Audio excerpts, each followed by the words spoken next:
Hello everyone, welcome to Bong passionate traveller. আমরা আজকে বেনারসে আছি, তো এখানকার কিছু হোটেল দেখাবো না সেটা তো হতে পারে না।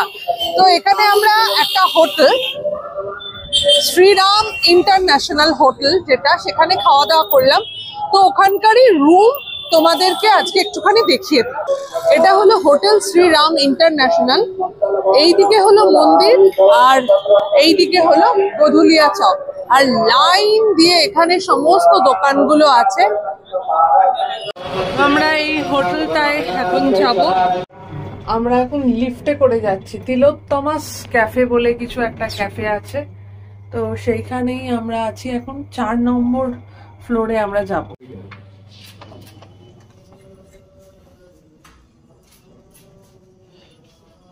আরে বাহ, এটা তো আমরা বিশাল একটা কোনো হোটেলে চলে এসেছি মনে হচ্ছে। চলো মাঝের টেবিলটাই বসি, একদম মধ্যমণি হয়ে। তিলোত্তমাস ক্যাফে অ্যান্ড ডিনার। এখান থেকে আমরা আজকে নিলাম পাও ভাজি আর ছোলে বাটুরে, আর টি এর অপশনসও আছে প্রচুর। হ্যাঁ, নিতে নিতে চা খেতে চাইছি। স্টার্টার আছে, এগুলো লাঞ্চের আর কি।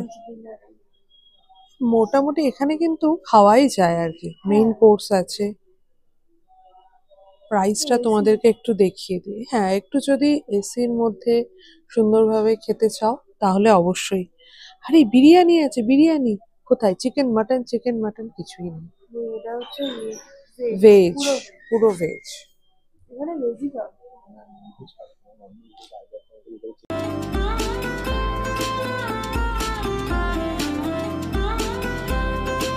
আমাদের পাও ভাজি চলে এসেছে।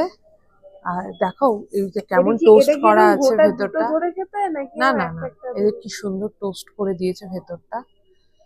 আর তার সঙ্গে এই পেঁয়াজ টেয়াজও দিয়েছে।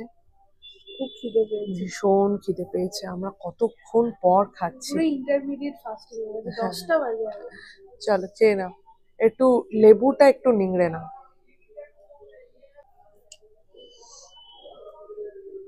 ভীষণ খিদে পেয়েছিল আর দুর্দান্ত হয়েছে এটা।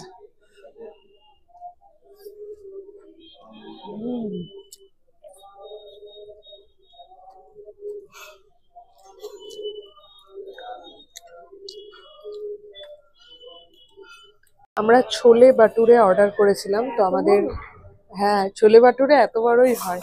এই ছোলে বাটুরে নিয়েও একটা গল্প আছে। এসব আমি খেতে জানতাম না। যখন তোর বাবার সঙ্গে আমার দেখা হয়, তোর বাবা রোজ আমাকে হলো নিয়মিত এটা শিয়ালদা স্টেশনের সাউথ শাখায় যে জন আহার ছিল, সেটা একটা অন্য কোনো হোটেল ছিল, সেখানে গিয়ে আমাকে এই ছোলে বাটুরে খাওয়াতো। দুর্দান্ত, খুব ভালো ছিল এবং নরম হতো। দুটো ছোলে বাটুরে, একটা তোর বাবা খেতে, একটা আমি খেতে। বুঝেছিস? এখানে তো পুরীর প্রচুর নাম আছে, কিন্তু আমার মতন যারা ময়দাখোর তারা পুরি না নিয়ে এই যে ছোলে বাটুরে আছে সেটা কিন্তু নিতে পারেন। সেটা একদম পারফেক্ট, আমাদের বড় লুচির মতন হয়। তো আমার তো ভীষণ ভালো লাগছে এটা। বাটুরেটাও দুর্দান্ত হয়েছে, সরি ছোলেটা দুর্দান্ত হয়েছে। আমাদের বিল হয়েছে 380। আমরা পেটিএম করে দিলাম এখানে। আমাদের খাওয়া দাওয়া হয়ে গেছে, বেশ ভালো। এখানে রুমও আছে তিলোত্তমাসে, 3500 2500 সব রুমও আছে।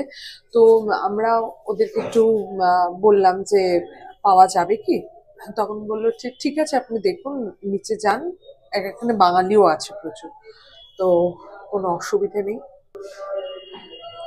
এরকম একটা করিডর দিয়ে হেঁটে হেঁটে যাচ্ছি। 106 নম্বর রুম। আরে বাহ, সুন্দর, ছোট্ট খাট্টোর মধ্যে এসি। এটা ডাবল বেড, মানে 2500 টাকার রুম। আর এই যে বাথরুম, গিজার উইথ গুজার, বেশ সুন্দর। এই পুরো রুমটা হলো। আর এখান থেকে হয়তো, এখানে তো কোনো ব্যালকনি ওরকম ভাবে নেই, জাস্ট রোড দেখা যাবে আর কি, একদম মন্দিরের কাছে। এখানে লিফটও আছে। ওকে, লিফটও আছে, বয়স্করা এলেও কোনো অসুবিধে নেই। ট্রিপল বেড এইটা, আচ্ছা, এই রুম এতক্ষণও ছিল, বেশ সুন্দর আর কি। চার্জ, এই হলো বাথরুম, ঠিকঠাক। আমরা ডাবল বেডও দেখলাম, ট্রিপল বেডও দেখলাম। ডাবল বেডটা বেশ সুন্দর। এটা হলো কন্ট্যাক্ট নাম্বার। এখানকার যে ডাবল বেড আর ট্রিপল বেড দুটোই হলো 3500। আমার ডাবল বেডটা বেশ ভালো লাগলো আর কি। ডাবল বেডটা এইরকম জায়গায় কোনো একটা জায়গায় আছে, এই যে Tilottama cafe dinner, hotel Shri Ram international. Breakfast আমাদের হয়ে গেছে, এবার আমরা একটু চা খাবো বলে হাঁটছি। আমাদের ভিডিওগুলো কেমন লাগছে অবশ্যই জানি। বেনারস দীপ দীপাবলি এই প্লে লিস্টটা চালিয়ে পুরো ভিডিওগুলো দেখে নিও। প্রচুর ইনফরমেটিভ ভিডিও আছে। যারা এই সময় বা অন্য সময় আসতে চাইছো তারা এসে দেখতে পারো, কিন্তু ভীষণ ভালো হোটেলটা, মানে হোটেলটা ঠিকঠাক একদম আর কি। তো যাই হোক, তোমাদের সঙ্গে শেয়ারও করে নিলাম এখানকার যে নাম্বারটা, সেটা ফোন নাম্বারটা। এবার আমরা চা খাওয়ার জন্য যাচ্ছি। এই যে লাইন পড়েছে বাবার মন্দিরে যাওয়ার লাইন, বিশ্বনাথ টেম্পল। সুগম দর্শনের জন্য এখান থেকে কিন্তু টিকিট কাটা যায়। একদম রাস্তার ওপরেই পড়ে Shri Kashi Biswanath temple trust help centre. বেনারসের প্রধান আকর্ষণ হলো কাশী বিশ্বনাথ মন্দির এবং বেনারসের ঘাট। তো যখন আমরা হোটেল চুজ করতে যাই তখন মোটামুটি আমরা ঠিক করি যে হয় মন্দিরের সামনে অথবা ঘাটের সামনে আমরা আমাদের হোটেলটা যাতে চুজ করতে পারি। এক্ষেত্রে শ্রীরাম ইন্টারন্যাশনাল কিন্তু মন্দিরের একেবারে কাছে।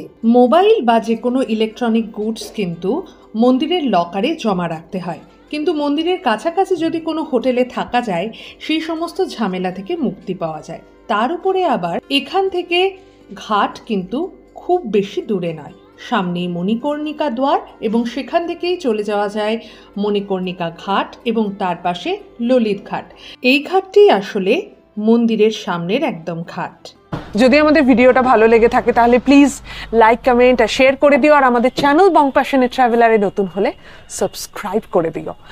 ভালো থেকো, সুস্থ থেকো, শুধু ফ্যাশনে নয় প্যাশনে থেকো। ওকে, বাই।